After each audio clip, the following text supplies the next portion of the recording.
What's good, YouTube? It's Philan Speaks back for another video. Shout out to all my the new subscribers who like the content. Please, keep the like buttons coming if you like. Not that I'm really fishing for that stuff, but it helps in the algorithm to get more of this type of content out. Because it's very important that the other side of these arguments and the other side of these perspectives are equally given the same amount of airway. Difference of opinion is fine. Difference of opinion is actually good because it sparks conversation, and all of it, the good and the bad, actually helps the sport. So for that reason, as much as you can, like, subscribe, share, all of that is good. Well, anyway, so we are on the next day, and this is right now before all of our shows come on. First Take and FS1 and Undisputed and Later Speak and so on.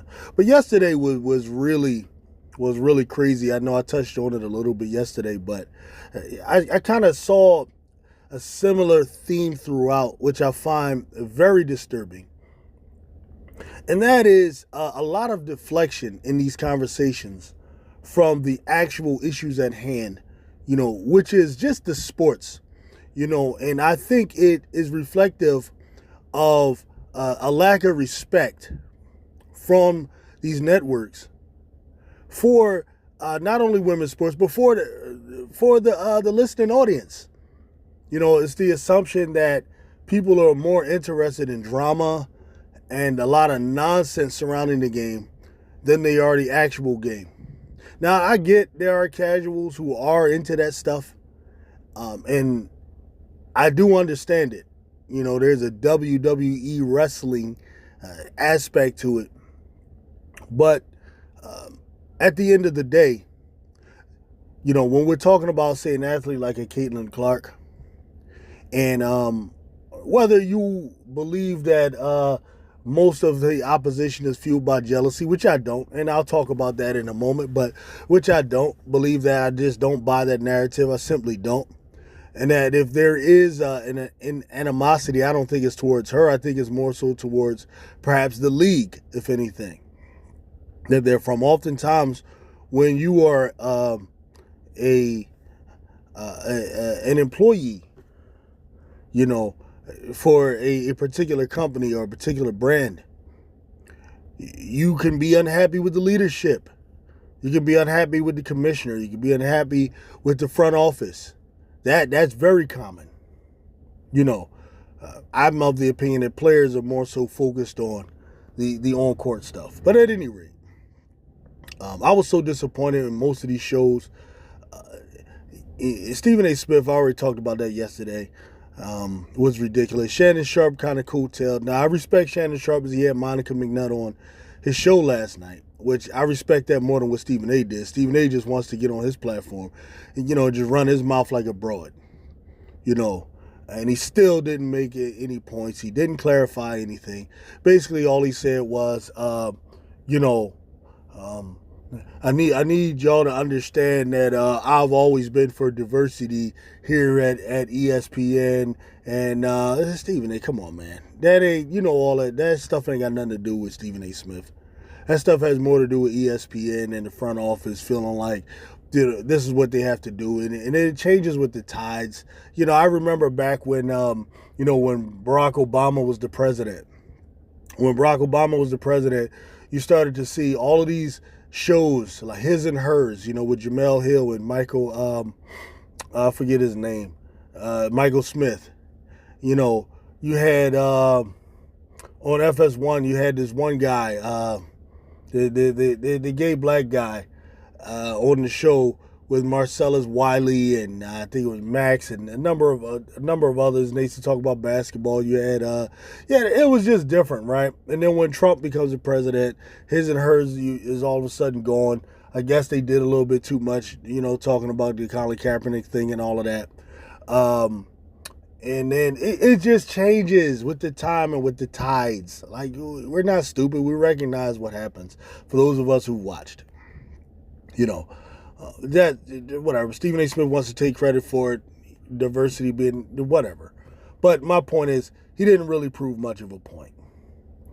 And my thing is because Stephen A. Smith he's not doing what I tune in for. I tune in for basketball. I want to hear basketball analysis and basketball breakdown. And that's the other reason I respect a lot of the sisters that's on there. Monica McNutt. The other one, I don't want to mess the sister's name up, but the African sister who used to play in the WNBA. Ogumake, I think her name is, if I'm not mistaken. You know, forgive me for not understanding the African dialect, which I should, you know, but it is what it is.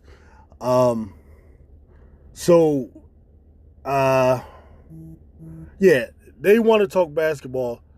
You know, Stephen A. Smith just wants to talk, drama and jealousy and all of that kind of stuff.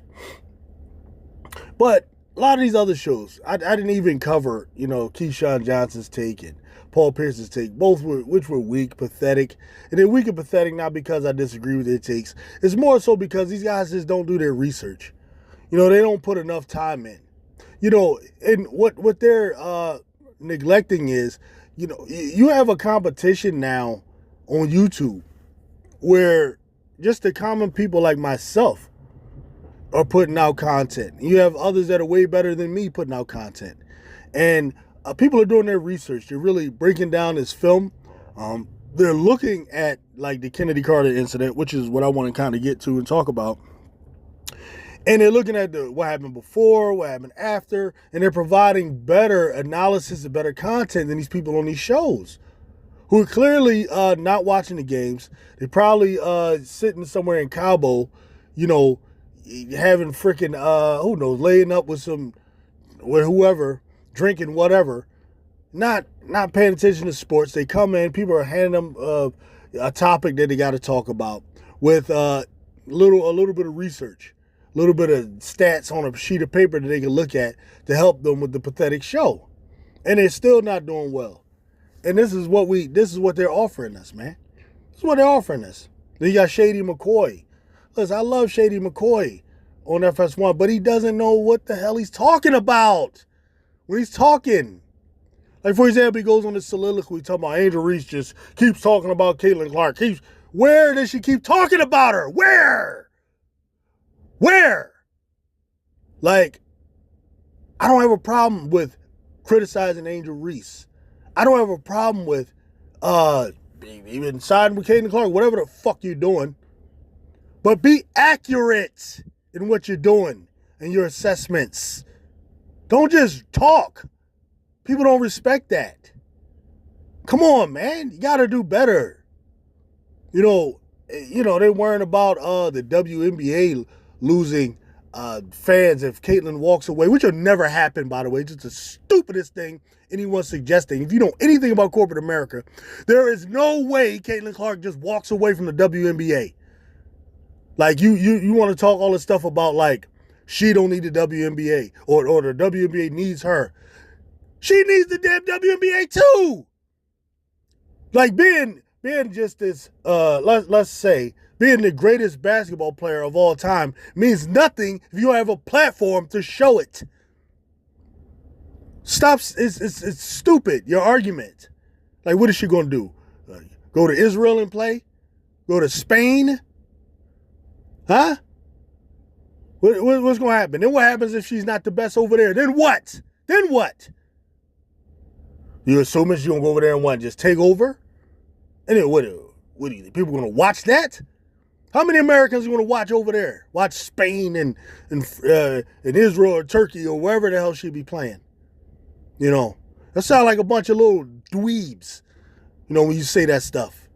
And she'll just, they keep treating her like this, she'll just leave, and she ain't going no goddamn where. And then once Nike done gave you that money, you done signed a contract that says, no, you're going to do X, Y, Z, all right? Or you won't get that money.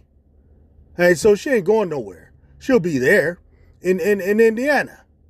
Now, what I would like to see her do is embrace the league, embrace the challenge, step up, and show the greatness that all these people are talking about. Because right now, you know, and I give her credit, she got the Rookie of the Month. And I think she should get it. At least her, between her, Reese, and the girl that's over in L.A., right? But I understand how these things work. They look at points. Points is the main thing they look at. She's leading the rookies in points, and she's leading the rookies in assists, right? I mean, they ain't going to talk about turnovers. They're not going to look at defensive rating, right? And, you know, like the defensive rating not even close. Okay, like for example, Cameron and Angel Reese, both of their defensive ratings are in the 90s, which is excellent defensive ratings. If you know how defensive ratings work, that means per 100 possessions, the person you're guarding is about 91, which is great. Caitlin Clark's defensive rating is a 106. Okay, for someone that's only playing 40-minute game and so on, it's putrid. Okay, now I get it. In the league, that she's probably dealing with guards that are attacking her and so on. Well, whatever. Her guard defense is not good. Okay, she does some things on help defense. Yeah, but one-on-one guarding, is not good. And this is what some of these players see. The Chennedy Carter one. Now, I've started following her because I find her interesting. She's right now public enemy number 1. Now, she accepts it. And she's like what you would consider Steven Jackson, when he played. If you make him like a male comp, like she got game. Don't get twisted. That girl Chennedy Carter can play, right? And this is what I'm going to say what you don't like. Chennedy Carter's better than Caitlin Clark right now. Oh, yeah, she's better than her. Yeah. Now, before you try to use stats and all of that kind of stuff, Chennedy Carter right now, before that game, averages about 15 to 18 minutes a game. Caitlin Clark is averaging close to damn near 40 minutes some of these games, which is ridiculous. But really, Coach Sides has no choice, because if she sits Caitlin Clark down and the team loses like a lead, her fanboys, they're going to complain about, why did she take Caitlin Clark out? Right? Because they just want to see her. And they want Caitlin Clark fans, they want to see Caitlin Clark in on every possession. They want to see her take every shot that the team takes. They want her to be the one making every pass that the team makes, right? And they think that this is winning basketball. This is why I know they're casuals. It's not winning basketball. It's not winning basketball. If you have one person that's making all the assists, one person scoring all the points, you're not going to win, because they think the other players are just supposed to be there playing defense and getting rebounds for her and everything for her. But I'm going to let y'all think that that's going to win, and I'm just going to keep coming on here and explaining to you why after each game, why they didn't win, okay? So, Chennedy Carter, and this is why I say that. Like, I'm not looking at points. I'm not looking at that. I went back and I watched the game, and then I watched some of her other games. Chennedy Carter is more athletic. Chennedy Carter has a better mid-range game. Chennedy Carter is a better finisher around the rim. Caitlin Clark is probably the better three-point shooter. Maybe. The numbers don't necessarily say that. All right? Listen, it's going to take her a minute to get to the place where these players are. And Chennedy Carter felt like she cooked the hell out of Caitlin Clark. And what she's upset about is that nobody talks about that. Nobody talks about that. All they want to talk about is the low bump that came as a result of them tripping back and forth. And like I said many times, the bump should have been a flagrant one. It's stupid on her part. It's weak-minded on her part. Caitlin did the right thing by flopping. Okay? All of that. I acknowledge all of that. Okay? But this girl believes she's better than her. Period. Now, if that's false, because right now I agree, just by eye test looking at their games, right now, Caitlin Clark has to prove she's better than these girls, man. Like, y'all can sit here and live this fantasy and all of that all you want. She's in a league with a lot of people that are better than her.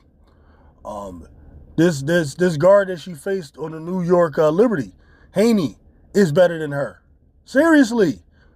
If you're looking at basketball properly, you're not looking at style points, fancy passes, behind the back passes, threes from the logo. If you're talking real basketball, there's a lot of these girls that are better than her right now, and that's okay. That's okay. That can change. As I said before, Caitlin Clark needs to go into the lab, hit the gym. I'm sure she, along with the 1,000 shots she's probably putting up from three-point, she need to work on a mid-range, man. She need to develop a little turnaround jumper. She need to become a better finisher around the rim in order to excel at this league, at this level. I don't know what to tell you guys who don't want to hear that. This is a sports channel. This is not the Caitlin Clark Network. This is a sports channel. I know it might seem like that because I seem like I keep making these damn videos. But honestly, the videos aren't as a result of my interest in Caitlin Clark. This is a result of feeling like I gotta clear up so many things, and then race and all this other nonsense got involved in this, and I feel like almost like I have a job to do, especially towards many of my brothers who tripping right now, tripping. I want to talk about jealousy and envy and all of this kind of stuff that has nothing to do with basketball. And the reason I don't deal with jealousy, because number one, I don't think it matters if someone is jealous or not. That's number one. Number two, jealousy relates to issues of jealousy by its nature is a intangible thing. Can't be measured. Like, you can sit around and believe someone is jealous, but you can't prove it. It's completely impossible to prove. It's impossible to measure because it's an intangible thing, like love. Okay, now one can look at someone's action and say, that was done out of love. But it can also be deceptive and not be done out of love. So you never know those things. In other words, there's an element of jealousy that is related to the metaphysical world. And it's something that can only be really known by an all-knowing, omnipotent creator, like God. That's the only one who can know if, anyone's actions are fueled by jealousy. That's the reality. We can sit here and imagine, and we can sit here and project jealousy and all of that. And honestly, what you're doing, if that's the first thing you go to, all you're doing is opening a window into your own soul. That's all you're doing. And you're letting it be known to people that you're a person that's prone to jealousy, because people, we by our nature, are energy beings. We either high frequency or low frequency. We are affected by energy and we project energy. Okay, we give off energy. And if jealousy is what you're getting, that's because that's the frequency you're on. So you're a low frequency individual. I know that about a lot of y'all. I know that. You operate at a very low frequency. You're not privy to a lot of the higher frequencies of things, right? It's just about jealousy, envy, because someone got more money, more material things than you. All low frequency stuff, all of it. All right, the higher frequency things are the desire to be great, the desire to be iconic. Those are higher frequency things. And that's what makes guys like Michael Jordan and Kobe Bryant better than all of y'all, because they know the money is going to come anyway. All right, that's what makes them better than everybody else. Tom Brady desiring to be, the greatest. That's high frequency, okay? Low frequency is like Ben Simmons, right? I just want to come here because I'm going to get paid. I'm not going to work on my game. I'm just going to get paid, all right? And I don't know what a lot of you people think this is over here. If Caitlin Clark, this ain't no channel that's biased for or against Caitlin Clark or any player. This is a place where you're going to get the truth. Someone balls out, we're going to say they balled out. If someone stunk up the joint, we're going to say they stunk up the joint. You must really don't understand what goes on around here. Okay, this is Philadelphia. This is the Northeast. This is a sports town. Joel Embiid breaks his face in the second round of the playoffs. Can't play. We don't care. Get it done. Jalen Hurts, right? Gets to the Super Bowl or has a bad year. We don't care. Get it done.